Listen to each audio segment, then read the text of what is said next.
What if I were to suggest that you play a key role in the awakening world? And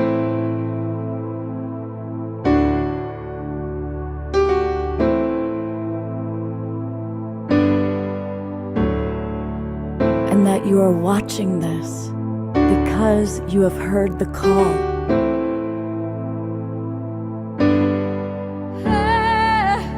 We can start right now by opening our hearts and minds.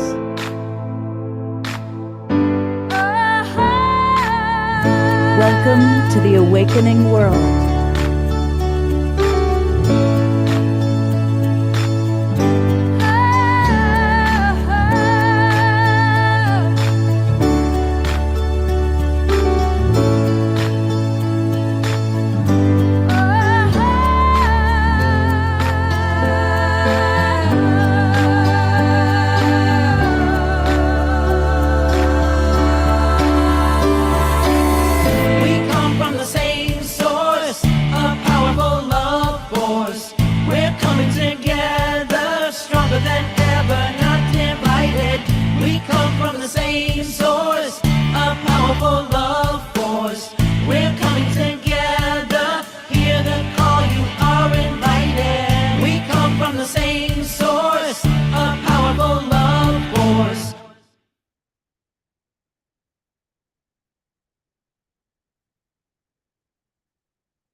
Good evening, everybody. That's not Scott Katamas. I'm Scott Katamas. There we go. But that's the lovely Desiree, who adds so much to the Awakening World. Welcome. It's our Wednesday night edition of the Awakening World. And we are celebrating the start of World Unity Week with the theme of truth, beauty, and goodness. And we definitely want to hear what truth, beauty, and goodness means to you. I want to invite all of you to come and join us. And it's easy to do that. I know a lot of you are watching on Facebook or on YouTube. And guess what? You can join and be with us right away. You can get the links to the Zoom room so you can interact with us and chat with us. Let's face it, the world is going through some really scary times. The war in the Middle East just keeps growing and expanding. There's even the threat of nuclear war. It's scary. And so that's why the Global Peace Tribe exists. We are here to provide inspiration and information, and also always wonderful music and video. So if you want to join us, it's easy. Just go to globalpeacetribe.com. Globalpeacetribe.com. You can learn all about our upcoming shows, a little bit about our history. Click register for the new season. It takes about 30 seconds, maybe 60 seconds to register, and you'll immediately get the Zoom room links. And you can come right in and join us. And if you join now, you'll get the Zoom room links for all of our shows from now all the way till the end of September. And we've got a lot of very special shows planned, such as tonight. And tonight we are celebrating that we are the ones we've been waiting for. And if we want to create peace in the world, we start in our own relationships, and we're going to talk about that. Certainly, we establish how to talk to people that are different, and we're going to have a wonderful conversation around that. And we even look to the stars and appreciate our galactic family that we work with. So let me tell you who we've got on the show tonight. First of all, I want to thank Diara, who is letting people in, and she is my co-host. Especially now that Omashar is still in England, but Omashar will be back, good Lord granting, on Saturday night. We have Hallelujah Anasuya with us. It's Juneteenth this week, and she's going to share with us what Juneteenth really means. In fact, tomorrow is Juneteenth. She's going to share with us the history of it and what we can do to celebrate this very important, especially what's going on in the world right now, very special holy day. So welcome, Hallelujah Anasuya. I'm so glad she's with us. And by the way, in the beginning, there was Christy Michaels. And Christy Michaels is where it all began. She is who brought Anasuya into this, into our world, our Global Peace Tribe world. And she has brought a very special relative of hers, Ari, who was raised as a Zionist Jew And she's also brought Zahar Fall, who is Palestinian. And we'd have a beautiful conversation between someone of Jewish heritage, Palestinian heritage, about creating peace in the world.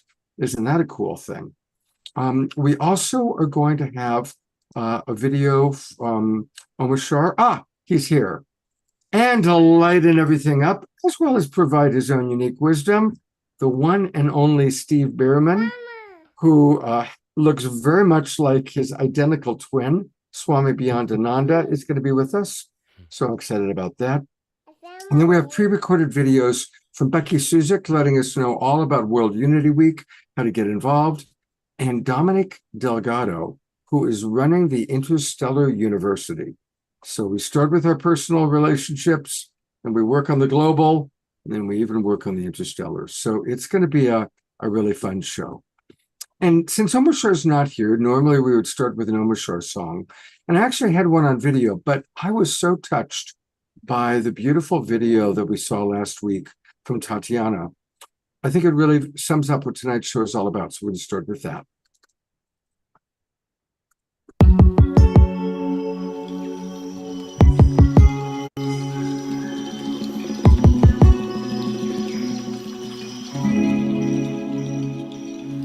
Today we come together with a new vision for humanity, to co-create a united Earth family. And with this vision and our shared intuition, we have the potential to bring peace on Earth to fruition. We imagine a world where we take care of all of life, and with this intention we become beacons of light. So let's join together in manifestation to bring about societal transformation. From the heart of humanity, we come together in unity to co-create a united Earth family. From the heart of humanity, we come together in unity to co-create a united Earth family. We come together to unite, we come together to ignite unity between all forms of life. I see the one in the all and the all in the one. Our hearts beat to the same drum. We come together for the fate of the earth.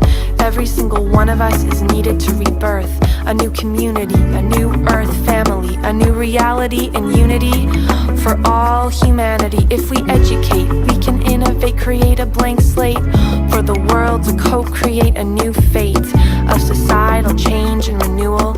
Indigenous knowledge is a key, is a tool. From the heart of humanity, we come together in unity to co-create a united Earth family. From the heart of humanity, we come together in unity to co-create a united Earth family. United, united, united, let's come together, Earth family. United, united, united, let's come together, Earth family.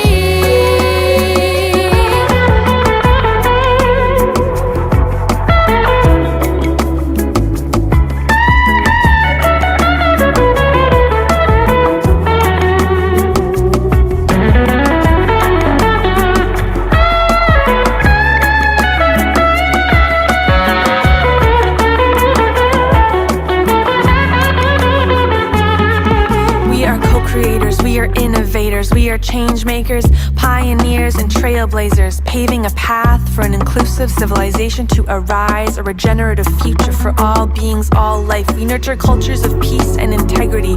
We celebrate the beauty of our infinite diversity, and from every corner of the world, creative expression paves the way for a future of intimate connection.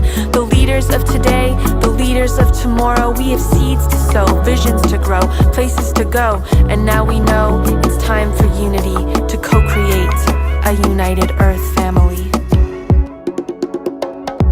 From the heart of humanity, we come together in unity to co-create a united Earth family. From the heart of humanity,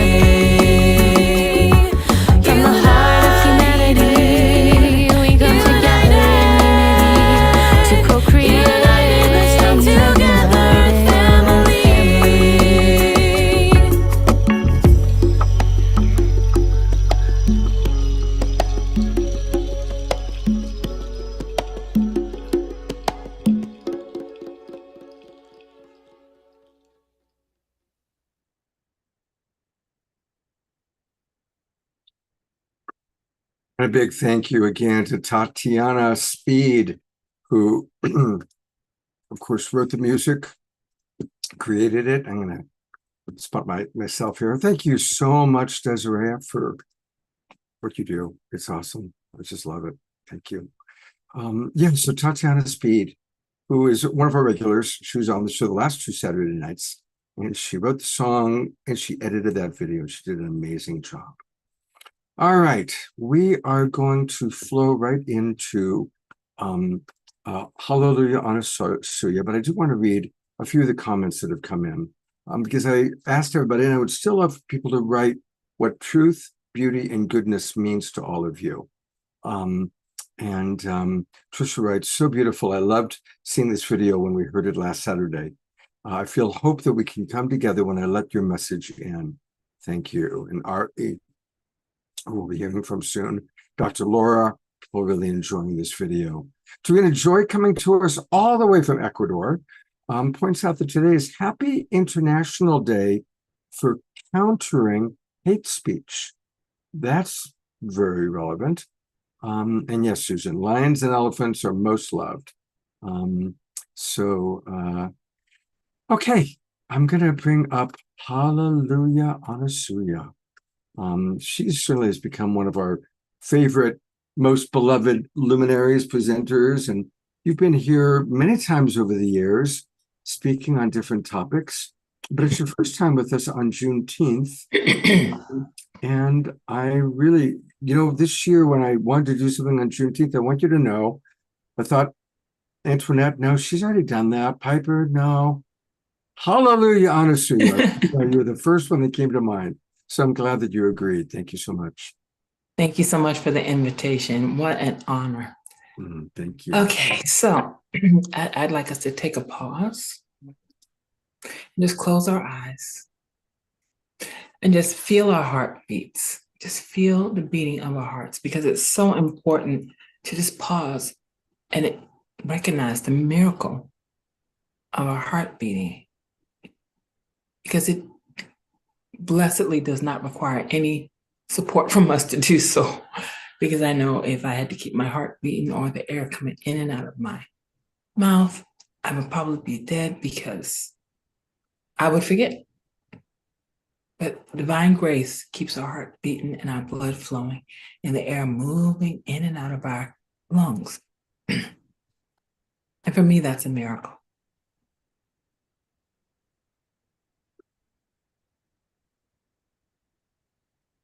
Now feel your wrists, keeping your eyes closed, and feel the texture of your wrist. Feel if there's anything on it, like bracelets or strings or mala beads or whatever. Things could be on your wrist. Just feel what's there. Did you put them there? Did someone else put them there? Were they a gift? Did a child tie something on your wrist that they made at school? And then feel your ankles.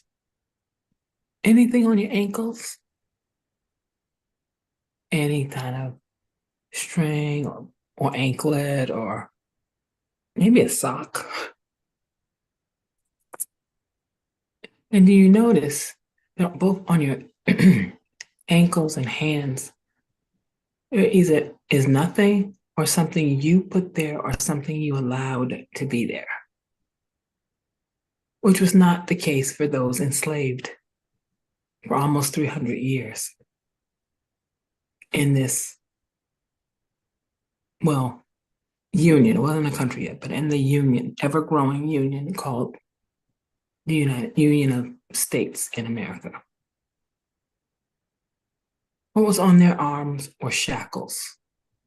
They had shackles on their necks. They had shackles on their ankles. They were chained to each other in the abominable slave ships crossing the Atlantic from somewhere in Africa, because they didn't just come from West Africa. They came from Central, they came from South, they came from East. The enslaved were taken from many places. And I keep saying enslaved because they were not slaves. That implies that they were slaves in their homeland. No, these were scientists that they took, people who were great at agriculture, who knew how to grow rice and beans and things that weren't in the Americas, but The Europeans wanted them in America, so they brought the people who knew how to grow those things, who knew how to do metal work, who knew how to, were great at timber and trees. They brought experts over in their fields to make this country work because it wasn't working. They weren't growing food. They were barely surviving because any wisdom they could have gotten on how to stay here safely and healthily was destroyed by killing majority of the Native Americans. So they got the bright idea that the food in Africa would be good here, which is why we have gourds and pumpkins and okra and so many foods that you think are indigenous here are not. Rice is not indigenous to here. So they brought experts in their field over here. Scientists, astronomers, they brought mathematicians, they brought mothers and fathers, they brought teachers. They brought so many people over against their will, chained together by neck, by wrist, by feet, in boats designed to hold 200 people. They would fit almost 1,000 on top of each other. And so it's been documented as close to 10 million people at the bottom of the Atlantic Ocean from those ships that came starting in the late 1300s, early 1400s, from Portugal to Brazil. And then other countries got the idea and they took them to other places like Colombia, Argentina, Nicaragua, Costa Rica, all up the Americas. Africans were taken on ships that went from the bottom of South America all the way to Canada. And luckily they didn't stay too long in Canada. But you just have to know, this was a very lucrative business. It funded every bank in England, every bank in France, every bank in Spain and Portugal.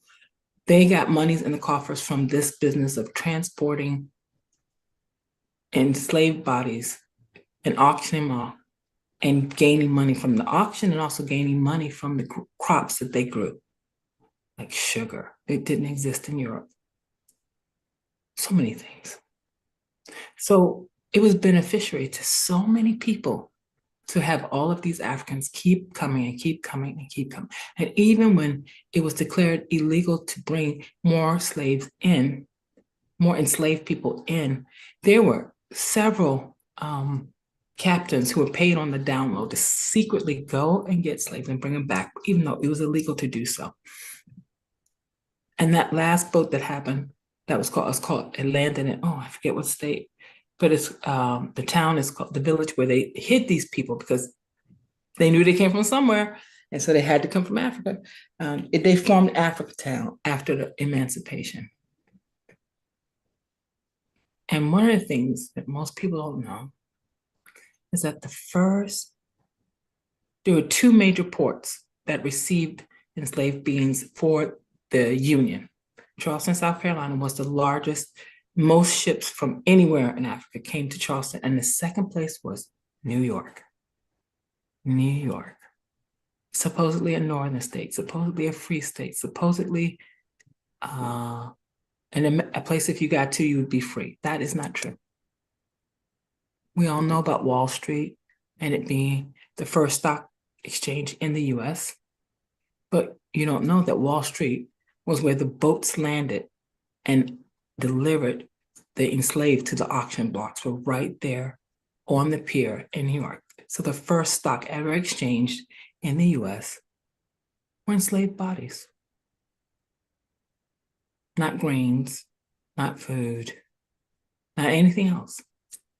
And that's what made Wall Street as wealthy as it is. Slavetocracy. So as we're seeing these visuals, as your mind can generate them, Juneteenth is all about what looked like the end of slavery as we know it. So we can open our eyes now. So I can show you a very short video about this and then provide further information as we explore today just what is freedom. What is freedom? So I'm going to go get this video Oh, don't. Honestly, you're doing such a wonderful job. Thank you. Thank you so much. I mean, I'm learning, and just the way you're presenting this, thank you. I'm so grateful for you. Thank you, Seth. That means a lot to me because I really contemplated what's the best way to discuss this in a contemporary way You while do. honoring how we got here. Because you can't explain Juneteenth without saying what came before. And you know what? I had never thought about the 10 million that didn't even make it over. Didn't even make it. Yeah. And how we know is because each ship is insured by one of the banks in England or France or Europe. So each ship captain was given money to hire to bring back a certain amount of slaves, and they named each one where they got them from, how many they got from each country. And then they had to deliver that number there to the US or wherever they were sending, whether it was Costa Rica, Nicaragua, Honduras, or whether they were sending them to Colombia, any other place. They had a number they started off with and a number they ended up with. And that's how we know, where did the ones go that didn't arrive? Underwater. Underwater.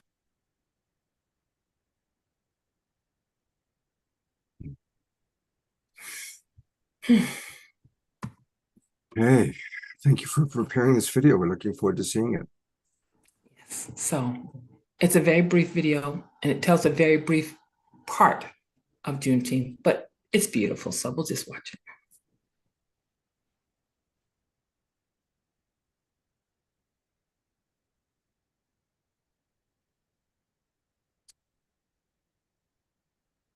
And okay, back out. Okay, back out.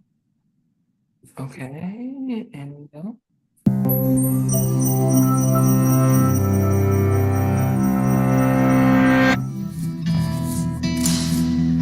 One day, while hiding in the kitchen, Charlotte Brooks overheard a life-changing secret.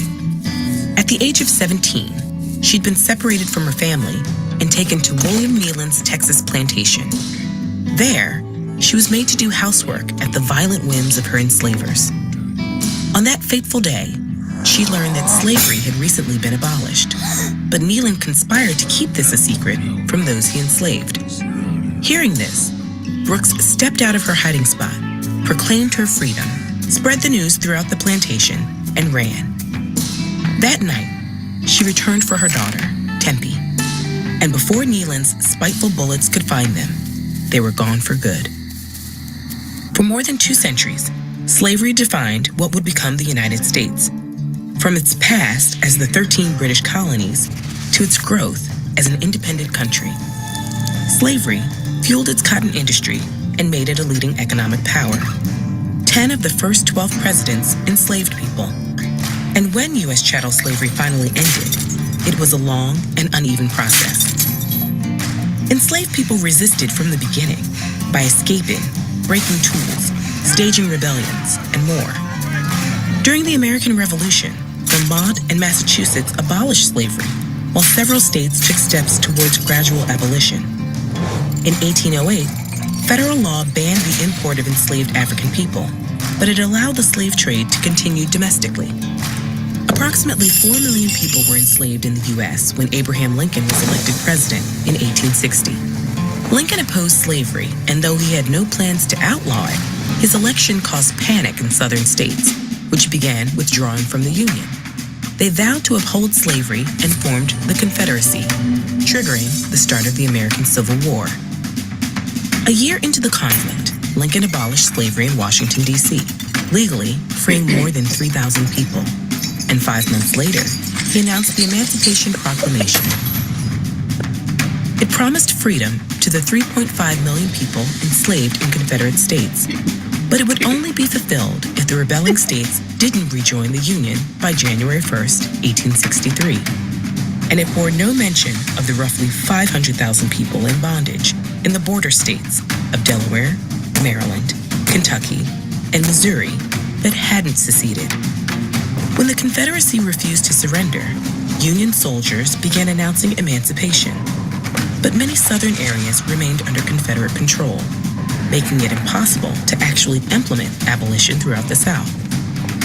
The war raged on for 2 more years, and on January 31st, 1865, Congress passed the 13th Amendment. It promised to end slavery throughout the U.S., except as punishment for a crime. But to go into effect, 27 states would have to ratify it first. Meanwhile, the Civil War virtually ended with the surrender of Confederate General Robert E. Lee on April 9, 1865. But although slavery was technically illegal in all Southern states, it still persisted in the last bastions of the Confederacy. There, enslavers like Neyland continued to evade abolition until forced. This was also the case when Union General Gordon Granger marched his troops into Galveston, Texas on June 19th and announced that all enslaved people there were officially free and had been for more than 2 years. Still, at this point, people remained legally enslaved in the border states. It wasn't until more than 5 months later, on December 6, 1865, that the 13th Amendment was finally ratified. This formally ended chattel slavery in the U.S. Because official emancipation was a staggered process, people in different places commemorated it on different dates. Those in Galveston, Texas, began celebrating Juneteenth, a combination of June and 19th, on the very first anniversary of General Granger's announcement. Over time, smaller Juneteenth gatherings gave way to large parades, and the tradition eventually became the most widespread of emancipation celebrations. But while chattel slavery had officially ended, racial inequality, oppression, and terror had not. Celebrating emancipation was itself an act of continued resistance, and it wasn't until 2021 that Juneteenth became a federal holiday. Today, Juneteenth holds profound significance as a celebration of the demise of slavery, the righteous pursuit of true freedom for all, and a continued pledge to remember the past and dream the future. People resisted slavery in the U.S. as long as it persisted, uncovered the story of those who escaped slavery, and created a secret society in the Great Dismal Swamp with this video. Or learn about the incredible courage of Harriet Tubman with this video.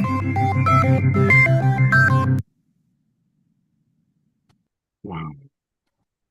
Isn't that something? Oh, what a wonderful, short, sweet, and very clear history. And Susan Blomquist writes, thank you for this informative video. Carol writes, great video. Thank you, Anasuya. Welcome. And Dr. Laura and Karen S. are adding some other pieces of the history, which is very valuable. Tim and Dr. Laura are appreciating you very much, and we all are. Thank you. This is wonderful. So what do we do? I'm sorry, you had a question? Yeah, what do we do today? How can we today celebrate and support our friends of color? Well, we're really not talking about people of color. We're really talking about Black people. Black people are the ones who endured and suffered this, not people of color. So we have to, when we're talking about Black people, we need to not say, oh, you people of color. No, we're not. We're Black, as determined by this country, as determined by the racist genesis and eugenicists. We've been called that, and we've been declared that, and we're marked that on every census. So we don't get to name who we are. We don't declare our own sovereignty in terms of how we call ourselves. This is Black was what we're giving.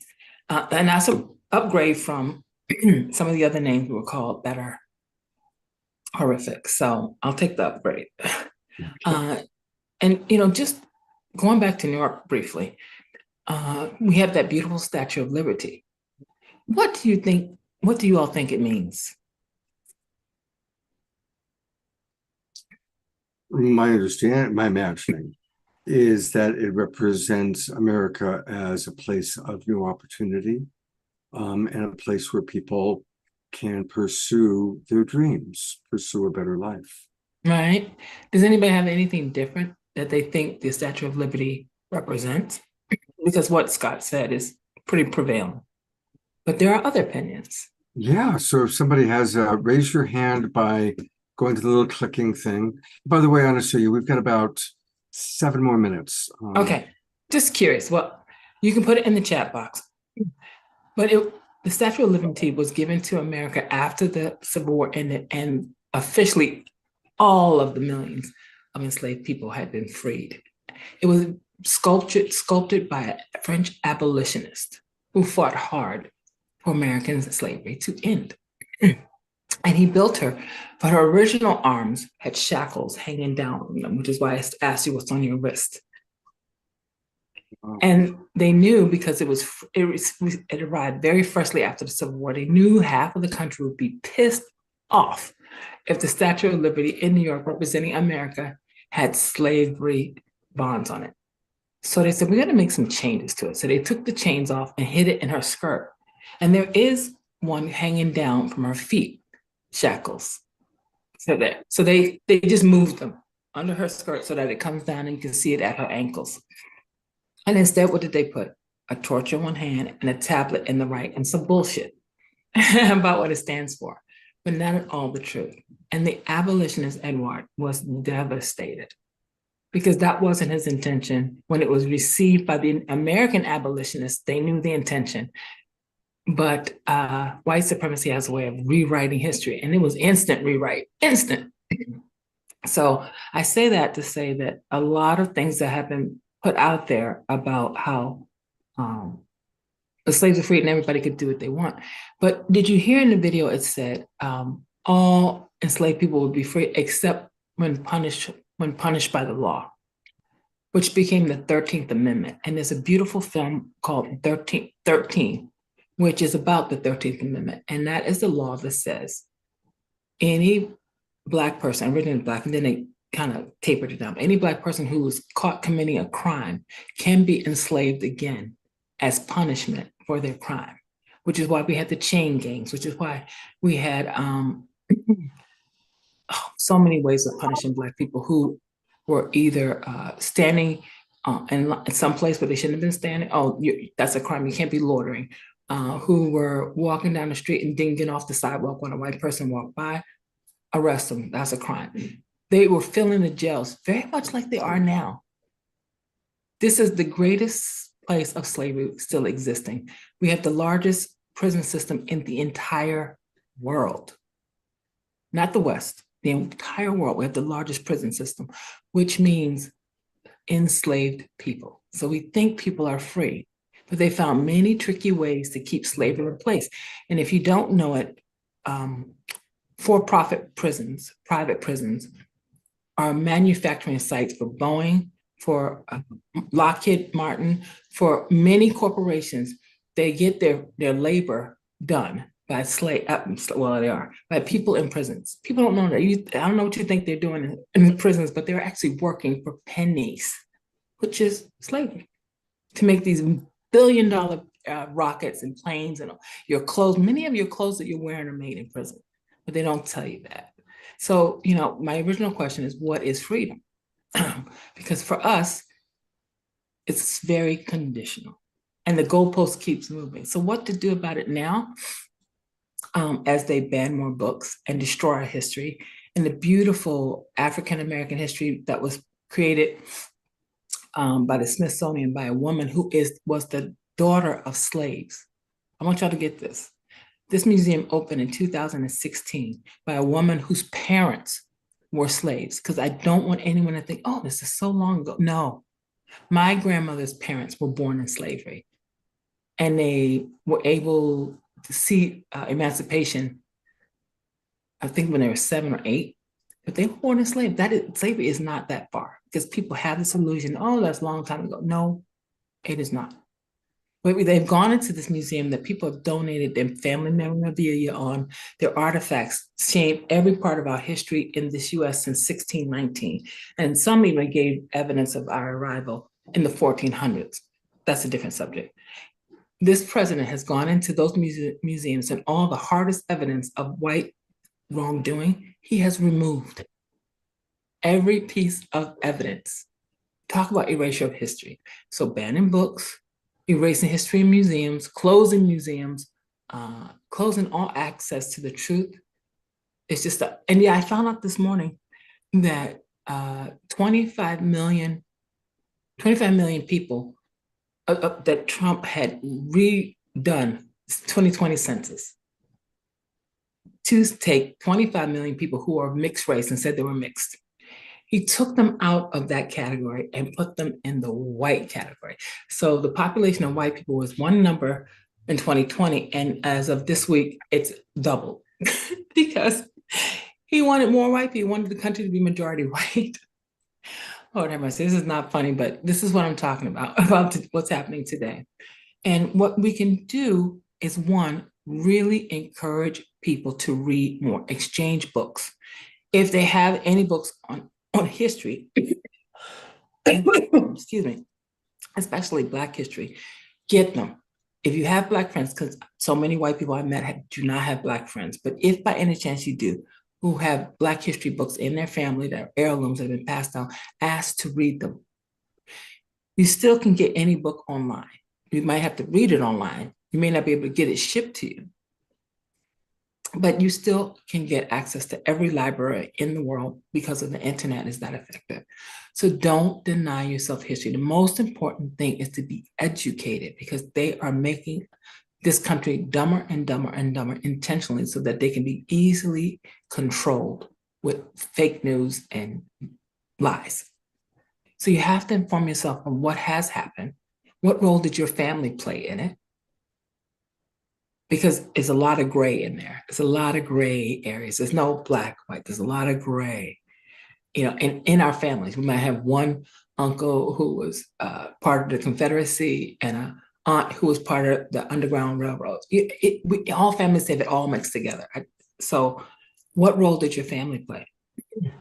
How did you benefit if your family came over in the 20s and 30s through Ellis Island under the feet of the Statue of Liberty? How did you benefit from all of the slave labor, from all the denial of wealth to Black people, so that when you came here, you were given things that we never got? We still don't get.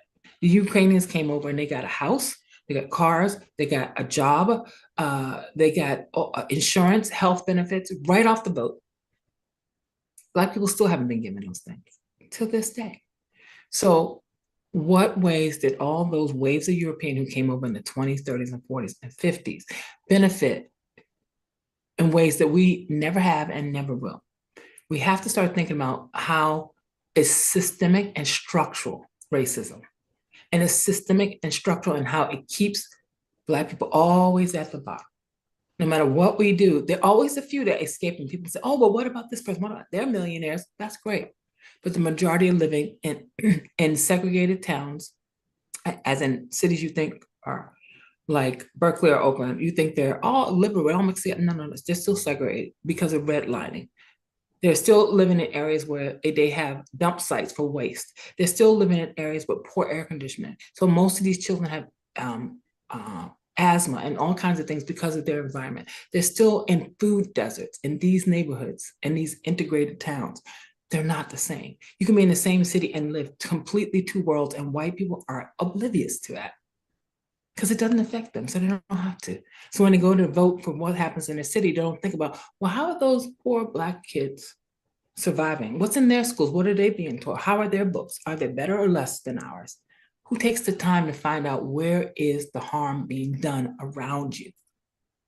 Because this is the only way it's going to change. When you wake up to what's happening literally around you and step in and say, I can do something about this one thing. I can get new books in the schools. Or I can do something about one thing. I can help clean up their neighborhoods so they can breathe better. I can do something, one thing. I can bring food to the homeless. You don't have to solve every problem, but what's the one thing you are choosing to do to make the difference? Because there are many problems that have been put there institutionally, systemically, and sustainably, powerfully. It doesn't let go. White supremacy is always changing the goalposts. You challenge it here, you win here, and then they say, okay, fine, you won that much. I'm gonna do it over here, but I'm gonna do it 10 times worse. And that's how it's been for 450 years. So I hope that was clear what my suggestions are. And if you don't know any Black people, besides at a distance, hide your work, but have never had them over for dinner, had never been out socially with them, are not friends with them, make friends and let them be clear that you are not the enemy, because there's a lot of wolves in sheep clothing. And Black people are now becoming very afraid of all of you because people they thought, I include myself, people I thought were friends voted for this monster, knowing full well that he promised to do things that he promised to do and started doing them in the first 100 days. And they're still like, he's doing a great job. So if those were my friends, who can I trust? So if you have the courage to show yourself as trustworthy and count onable, please do, because we need to know who our allies are more than ever now. It is going to get 10 million times worse than what it is now. You haven't even seen the bloodshed that's about to be spilled. And I'm speaking metaphorically, but there will be some literally. And if that big, beautiful bill gets passed in the Senate, it won't be just Black people crying, and it won't be just Black people dying, and it won't be Black children not getting born, because already the I forget the names of things, but when Black women go into hospitals to deliver babies, they don't live. And we have the highest rate of whatever that's called in the world, not the country, not the US, not the West, in the world. We have the highest level of mothers dying, giving birth in the whole world. So what can you do about that? Honestly, thank you. No, that everything you're saying is so important. And it's called infant mortality rate. Thank you. Yeah. But yeah, that's when the babies die, but the mothers are dying. Right. It's the mothers, that's the problem. Because they've had negligent prenatal care. When they had problems in their pregnancy and talked to the doctors ignored it, said it's nothing. And then it turned into very much something. And these women die, and sometimes their babies too. And if you don't know, Adriana Smith, I think she was in Texas, but one of these states that force women to have babies, that you can't have an abortion. She was hit, I think, by an accident rendered her unconscious, and then she was brain dead. And she was 5 months pregnant. And her advance directive said, if something happens to me, take me off life support. Her family advocated for her to be taken off life support because she was dead to the world. And the state forced her to carry that baby like a human incubator, carry it to the end. And when it delivered it at 1 pound and 3 ounces, then they said, you can let her die now. So what is free? Mhm. We're still not free. I don't want to have anybody have an illusion that we are free. We are not. We just have the look of freedom. Honestly, we're already 15 minutes over, and we've got sorry. amazing presenters and everything you shared, but here is something we all can do. I'm going to do it right now, and I'm hoping many of our viewers will do it. Anasuya is going to be going into the hospital for surgery Next month. next month, and it's really important that we support her. I just put the GoFundMe into the chat box for our Zoom roomers.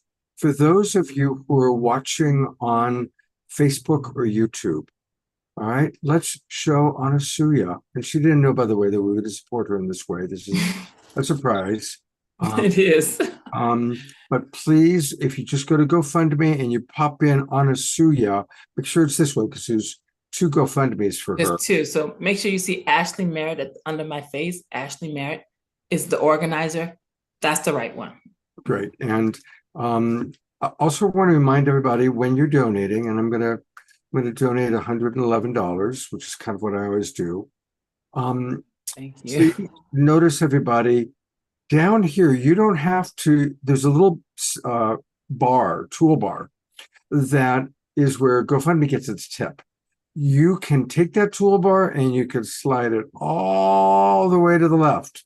You do not have to give money to GoFundMe if you don't want to.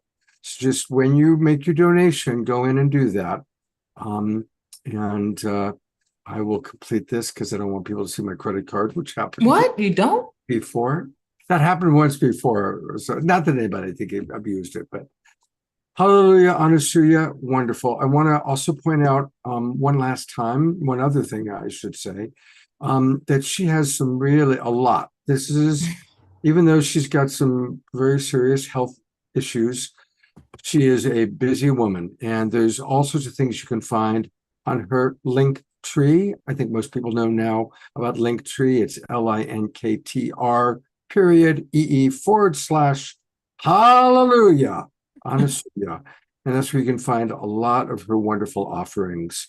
And what's not there is on YouTube, because I can't keep up with updating it, but the lot is on YouTube as well.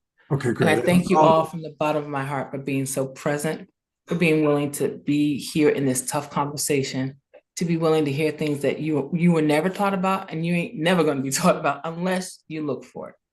And I am happy to say there are many scholars who have been forced out of their jobs at schools, universities, who are teaching their material online, whether it's TikTok or YouTube. So you really can educate yourself if you choose to. Anasuya, thank you so much for getting us off to a wonderful start tonight. Thank you. I love you so much. Love you too. Thank you for the invitation. Happy Juneteenth. Happy Juneteenth. You know, there's something like, let's all donate to Hallelujah, Anasuya. And let's also tomorrow or tonight read, do some studying, learn more about it. I think that that's a really good idea. All right, we are going to go to our next presenter. Tonight's going to be a long show, everybody. So make yourself an extra cup of green tea because it's going to be a longer show. Eleanor Choi raised her cup. I love that. We're going to bring on Swami Beyondananda and his alter ego, Steve Bierman. And Steve is a very wise man. You know, we all have laughed and appreciate his humor, but he's also written books with Bruce Lipton. And Steve is one of the people I really look to. Does a good job of not just polarizing and going all the way to one extreme or the other, but really does his best to, as the Buddha would say, take the middle road. So he is the middle road master, Swami Beyondananda, also known as Steve Bierman. Welcome back. As you can see, I don't have my turban on right this minute. That is a tough act to follow. Yeah. It doesn't require comedy to digest that. I mean, comedy is a great metabolizer of a lot of things, but I think that presentation doesn't need to be metabolized with comedy. I think it needs to sit and settle. I think we need to see what's been deplatformed in this mess that we have right now. There's a lot of reasons. It's way more complicated. As Anasuya said, a lot of families have histories on both sides. It's a mixed bag. But I will bring the Swami on to do some healing, but I first want to acknowledge that this requires a breathing in. So while I'm bringing the Swami on and off video, I would like everybody to just kind of breathe in what they just heard and take it in and bring love to that space and remember the things that we've been taught not to remember. And when I come back on, the Swami will be in the room, okay? Thank you for being with us. Thank you, Steve. I'm going to go to gallery view and I'm going to read some of the comments that have come in from our audience. Susan Woolridge writes, "It's so easy and heartening to donate to Anasuya." Christy Michaels, who is responsible for everything, at least for Anasuya being with us, and also our other guests that have come on after Steve, writes, "Thank you, Anasuya, for your presentation. I learned so much tonight." Yeah, you know, that's something else, people. Pop in the chat box what you learned. I had not thought 10 million in the water, in the ocean. And so many other things that I learned from both Anasuya directly and the wonderful video that she showed. Here's something worth reading. Ayada writes, "My dear Anasuya, I'm almost speechless by everything you've shared. My heart is in shock, as is my brain. And yet I know that the grief and outrage I'm feeling pales in comparison to what you and Black people in the US have endured.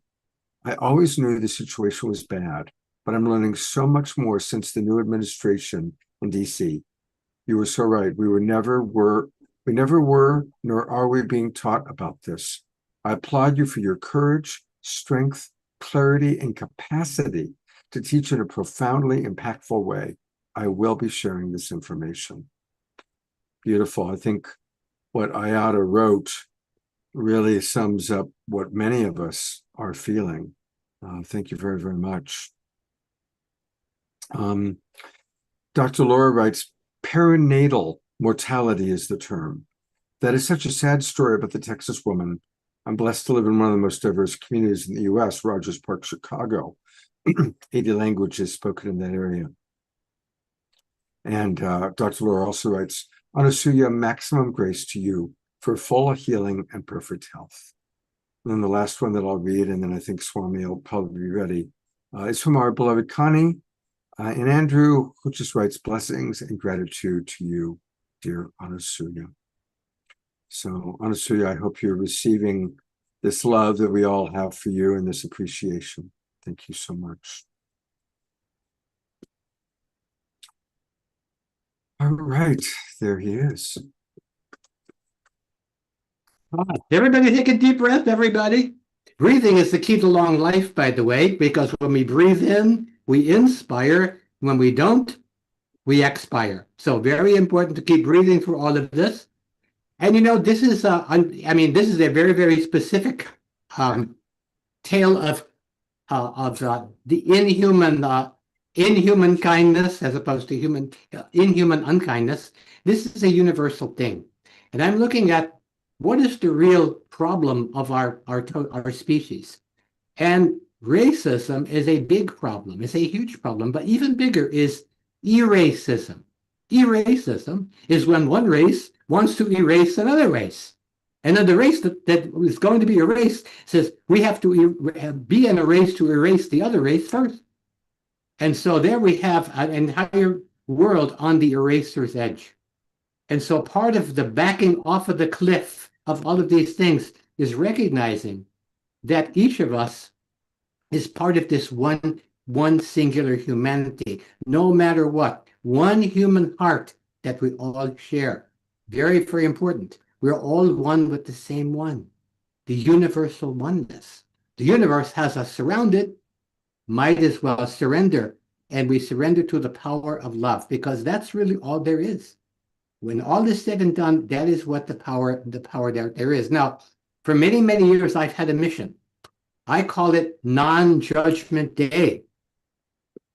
On Non-Judgment Day, everyone will win beauty contests. On Non-Judgment Day, all of the lawyers will disappear because our trials will be over. We won't need them. Non-Judgment Day is when all of us will actually live together in health and harmony. Now, this may sound like an ideal utopia, but it really is our only hope. Bucky Fuller wrote a book many years ago called Utopia or Oblivion. So given the choice, I'm afraid we're going to have to choose utopia.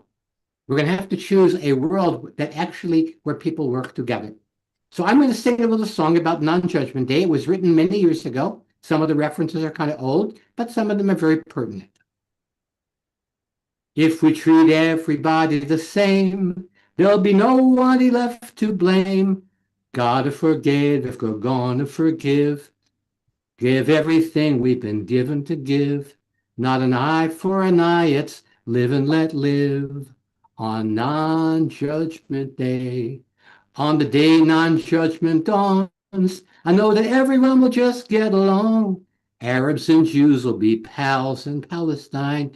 Instead of bombs, they'll be sending a Valentine. Planting olive trees instead of landmines on Non-Judgment Day. At the end, we'll all throw a party. Absolutely everybody will be there. Hitler will dance with Golda Meir. Jerry Falwell will tango with a couple of queers. And even Jesus will be turning water to beer on Non-Judgment Day. There we have it, folks. There we have it. Because here in the heart, in the head, we have beliefs that keep us separate. And what people believe, totally unbelievable, right? So when we have the dueling dualities in the head, we need to leave the static of the head for the ecstatic of the heart, where we are all together. And so the presentation we just heard earlier, there was a lot of sadness in it. There was a lot of anger. There's a lot of frustration. And yet, the heart of the matter is the matter of the heart. So to open our hearts up, to be able to metabolize that and say, now, what do we do? Now, what do we do? And that is why I believe we have a piecemeal approach to peace. Everyone brings a little piece of the piece. A little piece here, a little piece there. We have one big piece everywhere. And we allow ourselves to be educated, to have all of this information come out, because, to take the old saying and turn it around, the truth shall upset you free. And that frees us from the lies. That frees us from all of the misinformation, the disinformation, the toxic information that has kept people separate for all of these years. So here's my dream. I have a dream. We need to bring left and right, front and center, to face the music and dance together, to turn the funk into function and leave the junk at the junction. Swami Byandananda, namaste, namasko. Thank you so much. Thank you. And by the way, I'll see you tomorrow. If you come to there's a program, you can put it up. I've got it right here. Of course, I've got it ready. There it is. Oh, I'm wanted for questioning. So a wonderful way to celebrate Juneteenth, among all the things that we already talked about, is to spend more time with Swami. It's going to be tomorrow night, June 19th, at 5 o'clock Pacific time, 8 o'clock Eastern. And I put the link into the chat box. And can they find it also on your Wake Up Laughing website? Yeah, they can go to the shopping cart and Wake Up Laughing. They can buy a ticket on the shopping cart. But I would say go to this Constant Contact page. Okay, that's the place that all the information. Okay, so I put that chat box in the link. The reason I mentioned it is a lot of people are watching us on YouTube and Facebook, so they can't see the link. So what is a little bit easier for people to know is wakeuplaughing.com. There it is. wakeuplaughing.com. And if you go there, first of all, everybody should save this website because there's a lot of genius and wonderful things there. And I imagine somewhere there's going to be an events category. It's under the calendar. It's on the calendar. If you go to Swami's calendar. There we go. And there it is. I'm sorry. That's the live show that I'm doing. Oh, that's really funny. Okay, well, let's see. How can they find it? Is it Steve's calendar, maybe? No, it's it's an online event, so we didn't put it in the physical calendar. My bad. Oh well. That's all right. But if you want to track me down, you can. You send me a note and I'll send you a link. Okay. Steve, thank you for being with us tonight. Thank you very much. Thank you for having this program and being able to present this information. No. You know, you mentioned in one of your words where, we saw Middle East participants coming together. And that's what's going to happen next. I want to thank Christy Michaels again for introducing us to Ari Moshe Wolf, and also to introducing us to Sahar Nafal. And they are both beautiful, beautiful beings. I've had the good fortune to chat with them a little bit. And we're going to have a conversation, and we are going to open the conversation up to the audience. If you have questions or thoughts, I'll kind of be monitoring it. And I'm going to start by Sahar. If you could tell, first of all, welcome to the Awakening World. Really glad you're with us. For some reason, I'm not hearing you and you're not muted. Say something, please. Hello, everyone. Can you hear me now? Yes, we can. Thanks. Sahar, would you be willing to just start by sharing with us a little bit about your background? Sure. Well, first and foremost, I just want to say thank you so much, Scott, for welcoming me and having me here to share my message with your community. I also want to extend a beautiful, heartfelt gratitude to my friend Christy for introducing us. So thank you so much, dear one. I love you so much for this opportunity. My name is Sahar Nafal. I am currently the founder of the Soulful Leader community. My ancestors are Palestinian. My parents, great-grandparents, great-great-grandparents were all born in Palestine. I was not, unfortunately, and I was born in Kuwait, lived in Saudi Arabia, and emigrated to the US about almost 50 years ago, 1976. The reason, so I just want to tell you a little bit about my background, is that I grew up with a mother who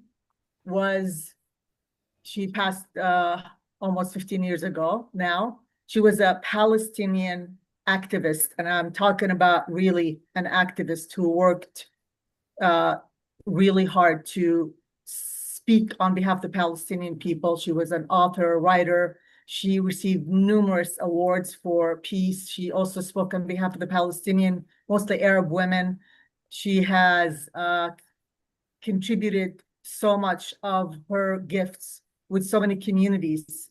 It was a blessing for me to be able to be raised by this powerful woman who was ahead of her time, yet as a Christian Palestinian woman as well. She learned the Quran so she could teach the African American business Muslim community in Oakland the Quran. She participated in many activities for the indigenous American Indians so she could also voice the message of Palestine, collaborate. She worked with Dianne Feinstein. She participated in the Kabbalah Convention in Jerusalem with Madonna. She spoke on stages of leaders in the world. She had been published in so many, article, newspaper, magazine. If she were to be alive today, she probably would have been, an influencer or somebody that people would recognize. But we lost her 15 years ago, and unfortunately, she was young. But she was the woman that I was raised by versus my father, who was a brilliant man who knew anything about politics. Later in her years, she realized politics wasn't something that no matter how much she spoke on behalf of the Palestinian people, it was heartbreaking. She actually died of a broken heart because she couldn't do anything about our people and all the suffering and, everything that's happening. And now with Gaza, it breaks my heart to really, imagine what she would be saying or what she would be doing. But at the latter years of her life, my mother became a healer, and she started working with a lot of people to heal their pain, especially Palestinian people. She went to Gaza and she spoke to people in Gaza, especially women, to ease their pain. An amazing woman. And so I am Palestinian, but I am also a light worker. I am somebody here on this earth who chose to be a Palestinian, who my soul has made an agreement to be a Palestinian. And I will be reciting a poem at the end called Living Between Two Worlds. It is not easy to live between two worlds, the world of the light and the world of the dark. And that's my background. I have traveled to Palestine. I lived in Jordan for about 8 months, almost 9 months from last year, February to November. I've seen a lot of people suffering there as well, the pain of what's happening to my people, just heartbreaking. But it took me actually a while for me to decompress of all the pain that I experienced in Jordan for the Palestinian people as well. So there's a lot going on. Absolutely. Thank you for being here tonight. And I want to bring Ari on for a moment. Ari, two questions. Of course, I'd love for you to share a little bit about your background, but I'd also love to hear just what goes on inside of you when you hear what Sahar just shared. Yeah.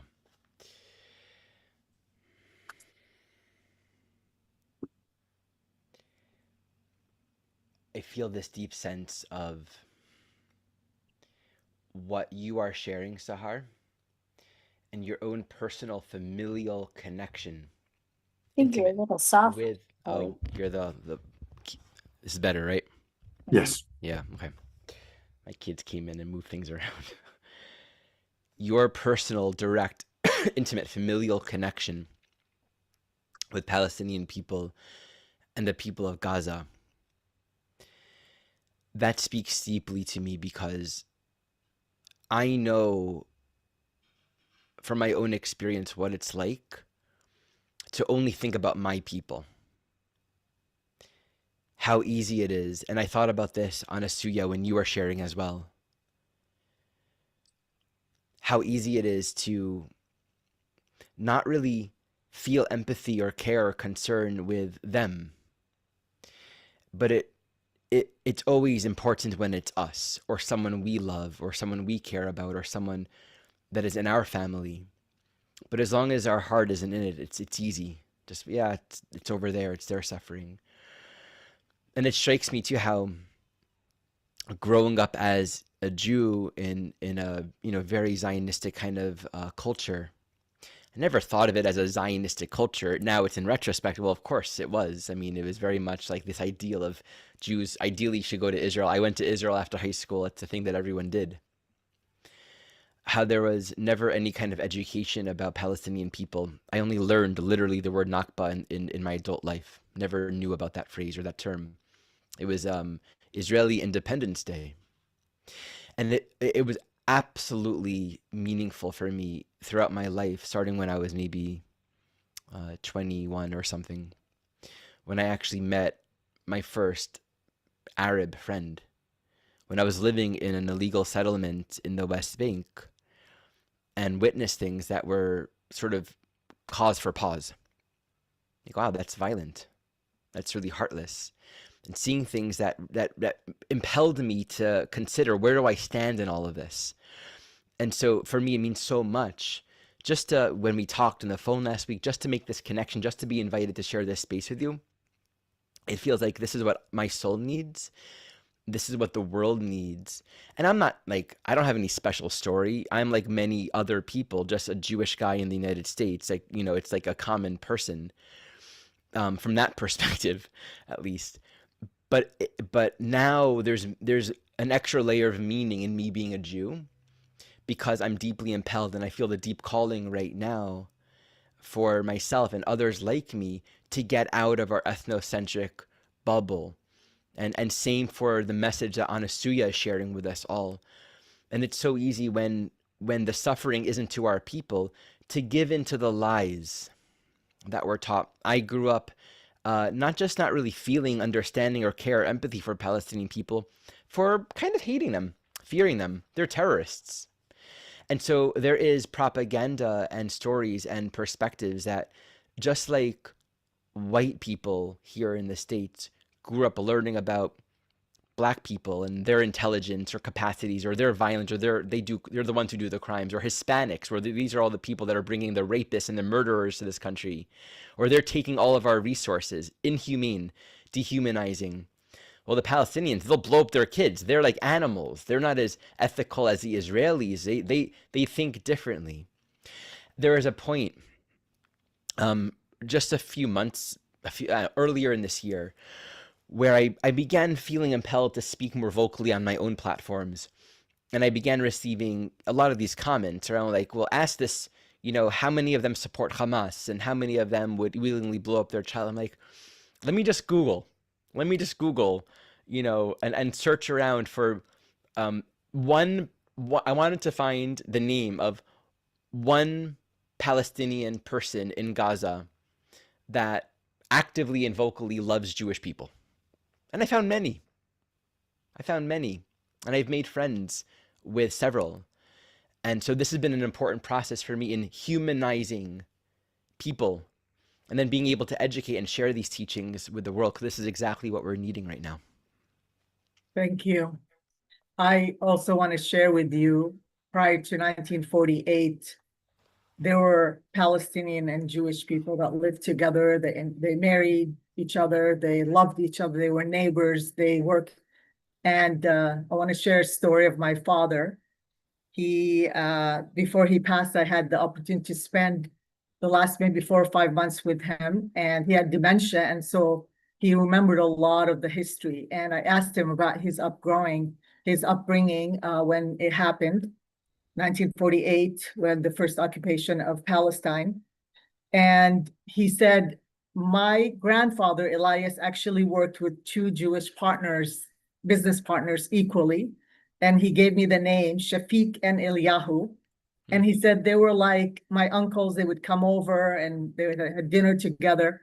And one day, this really brings tears to my heart. When 1948 happened, they were separated. And one day, after maybe many, many years, my father was in high school at the time, and he gets a knock on the door. And these 2 men came with a sack of money. And they said, we owed your dad this money. We want to make sure he gets it. Wow. And literally brings me tears, because the brotherhood and the love that they all had for each other, for them to come back after 10 years because they owed my grandfather money. And it speaks so much volume. This is what we need. We need to unite. And I love the message of hallelujah, what you said about go out there and find African American, or I'm sorry, Black people to be their friends. Go out there and make an effort. You know, I have a community called the Soulful Leader Community, and I made sure that I had the most diverse in my community, because I saw my mother give me permission to be okay with it. And I started even a movement with another Israeli sister, and I have many Jewish friends and Israeli friends, by the way. I have no issues with you know, there's no hate in my heart. I love them dearly. And just, you know, there's a friend, her name is Fia, hopefully she's here. She was Israeli, she was working in the army, and she came and we started a movement called the Gift of Acceptance, how we each other accept each other. And it was just so wonderful to go to her house and meet her children. And she tell me about the Israeli food, or she's speaking to me about her life in Israel while I share my food with her. It was just the most beautiful connection. And this is what we really need to do. Put aside what we have been told, you know, put aside what we have grown with. You know, listen, my mother was an activist. We learned how to hate the Israelis. Now, not the Jewish people. She worked with Jewish people. We have to distinguish between the Israeli Zionism and Jewish people. They're totally, you know, you could explain that. But I just want you to know that for somebody who was raised by a mom and even a dad or a community to say to hate, right? And not to kill, but to hate because of the occupation, because of the suffering, because of the genocide, because of, you know, the ethnic cleansing that's happening. And for me to choose to be in my light and to reach out to what quote unquote called the enemy, it takes a lot. And so I want to invite everyone, just like Ari and I are speaking and connecting, to find someone that you may have been told they're your enemy and reach out to them without judgment. I'm here to translate judgment into love. And I chose, my soul chosen to be a Palestinian for a reason, but I have to always remember that this is I stand in my light. This is who I am, and I stand in my light, no matter how hard it is to live and to go to the other side. Always remember, for those of you who are light workers that are here to create transformation, remember that you are here to create change and begin to do something about it, not just talk about it or teach about it, do something about it. Thank you, Ari, for the beautiful work that you're doing as well. I went to YouTube and I saw your message that you put on today. So it really, really touched my heart. And I love you. And I want to tell you something else. There's a beautiful poem by Gandhi that I absolutely love. And it's just very, very quick.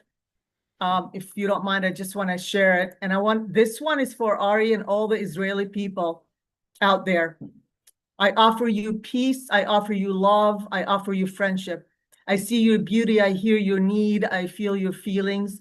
May wisdom flow from the highest source. I salute the source in you. Let us work together for unity and peace. And this is a poem, Prayer of Peace from Gandhi. Thank you. This message of humanization is so important because each one of us here, we each know someone who hates someone.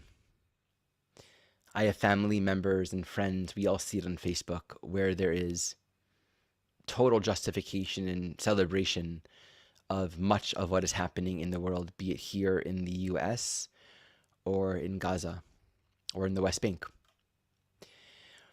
And this is where I think times like these offer somewhat of a blessing, in that it's potentially more easy to feel impelled to clarify and define our own morality.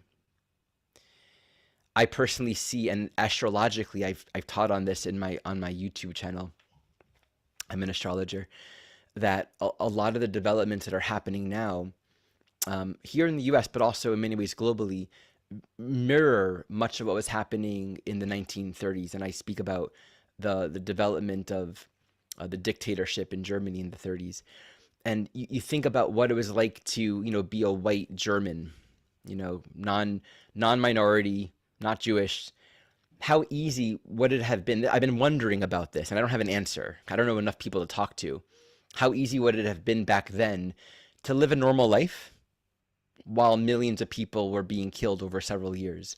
It's something that I think about, and I think that it becomes harder and harder to live a sort of normal life in our own bourgeois bubble when there are more and more people that we've allowed ourselves to love, we've allowed ourselves to care about and care for.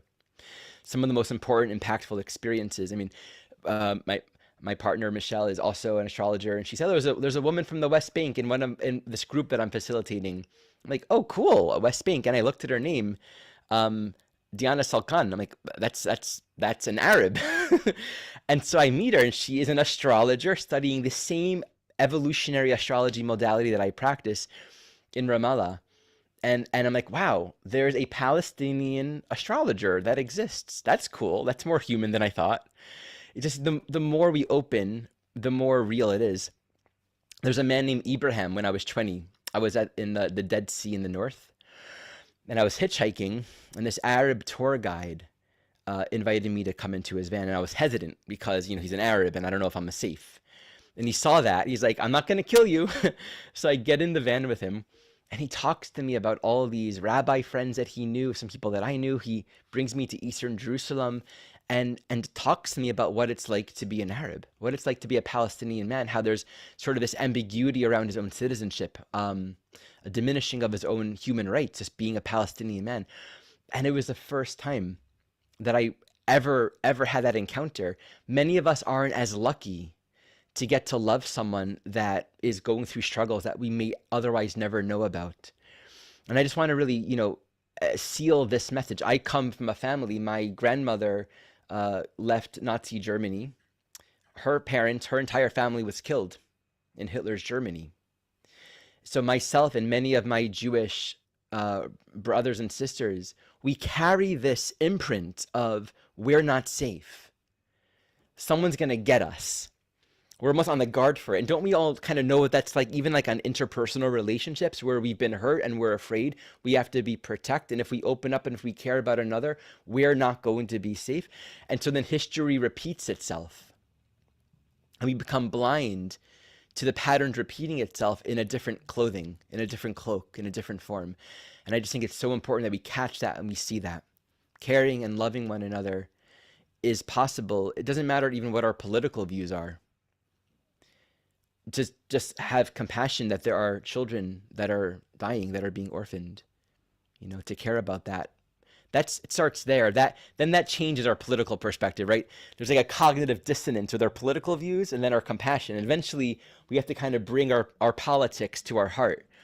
But it starts with, you know, our neighbor with a different political view might lend us a lawnmower. And then if shit hits the fan, you and that neighbor got a good connection. So build those bonds. I'm right there really emphasizing on Nasia's message, and right here sharing in the solidarity with you, Sahar, how important this meeting, this opportunity to meet with you and share this and kind of present together, because we have to be coming together, building these bonds. It's so deeply important right now. And you know what connects us, Ari, is our higher frequency of the work that we're doing here on Earth. It's not our identity for you being who you are or my being who I am, and what connects us is what brings us here with Scott and everyone here is our frequency of light, our frequency, our consciousness that I hope all of us, you know, the whole entire world wakes up one day and recognize that it's not about our skin color. It's not about, you know, where we live, who we are, what we speak, what we believe, what our faith. We're all humans. Our souls are one.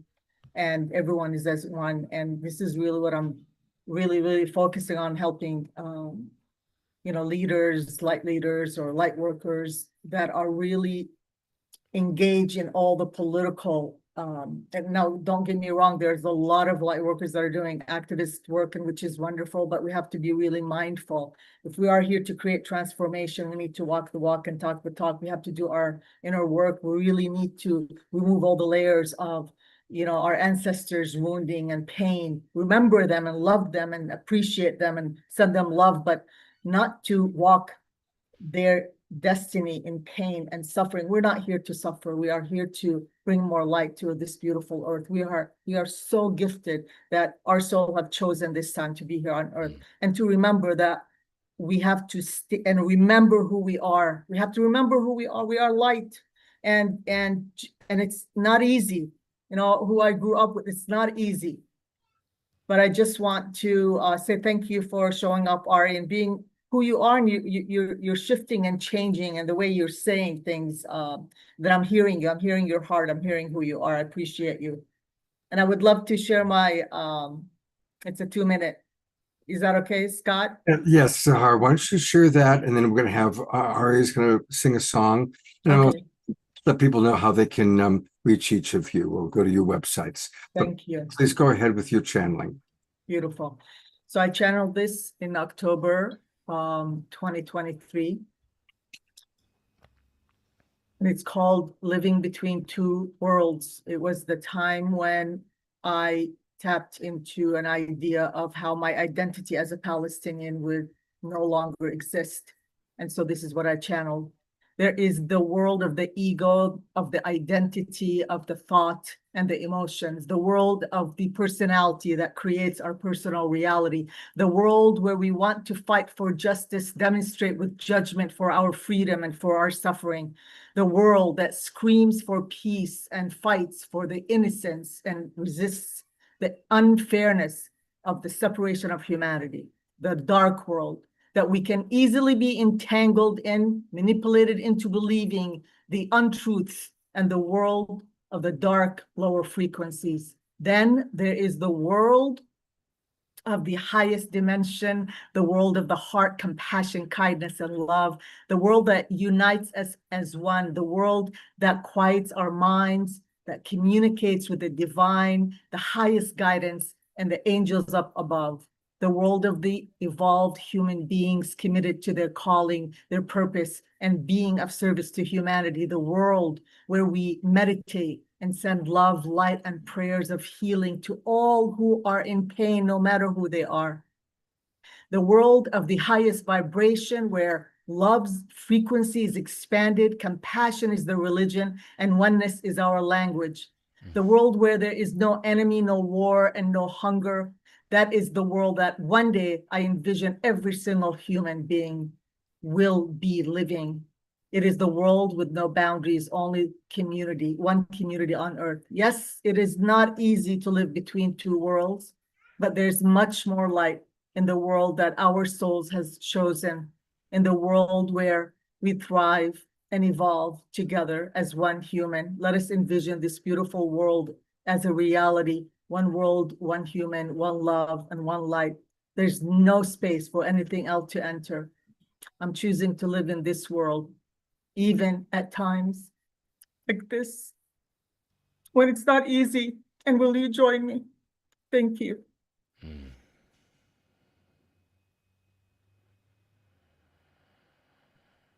I know that you are also offering something very, very beautiful. Yes, I am. Please tell us about the soulful clearing that you're Yes. offering to people.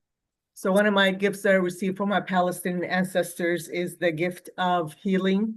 My great grandmas and grandmas were mediums, channels. And so I've been really extending my love to those who want to really get a clearing from me for whatever it is that's happening to you. And so you go to soulfulclearing.com, and I could do up to maybe 12 to 15 gifted half-an-hour energy clearing and balancing. And I just do an energy clearing to where I tune in, see what's going on in your system, especially those of you who are here to create change and you're stagnant. I check into your heart and throat chakra and solar plexus, and to make sure that I clear it completely so you could move forward and create change in this world or whatever it is that you're supposed to be doing. So soulfulclearing.com. And this is a gift from me to those of you who are resonating and really feel that I could support you at this time. Thank you. Thank you. That's a beautiful, beautiful gift. Thank you. And I put that into the Zoom room. And I'm going to go now to Ari. And Ari, thank you so much for being with us. And I think you've got a musical offering for us now. I do.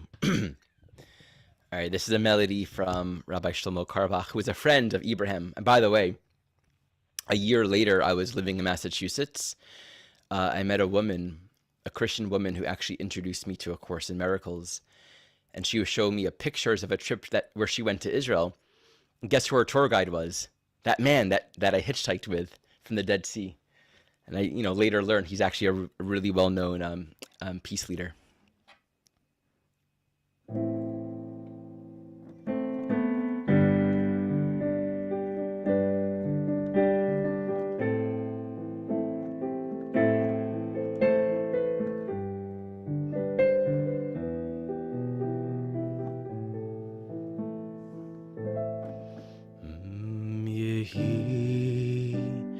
Shalom v'chelach shalva b'armenotayich yehi shalom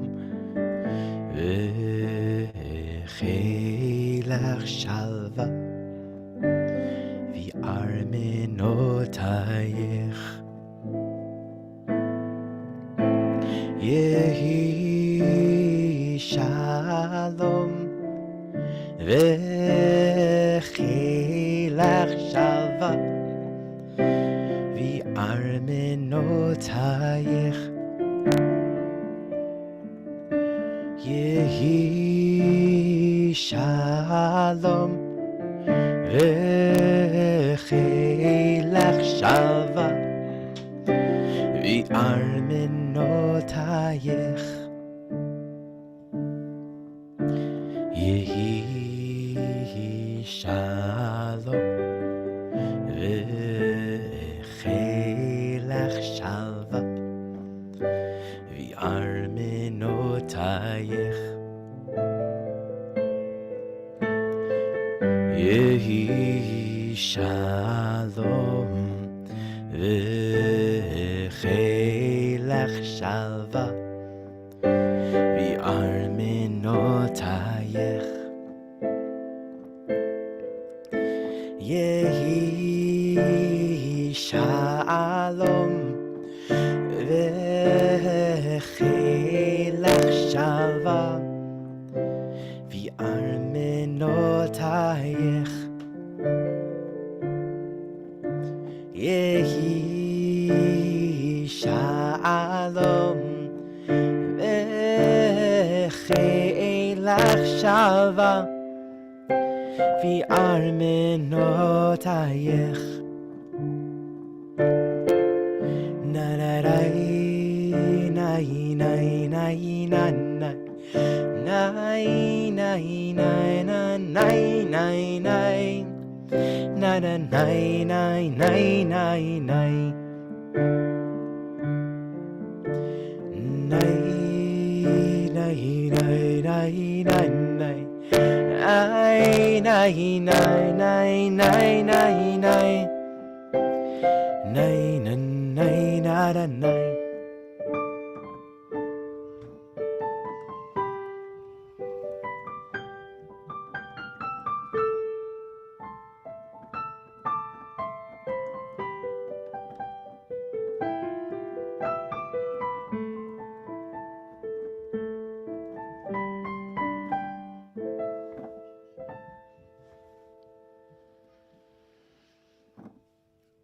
Yehi shalom b'chelech.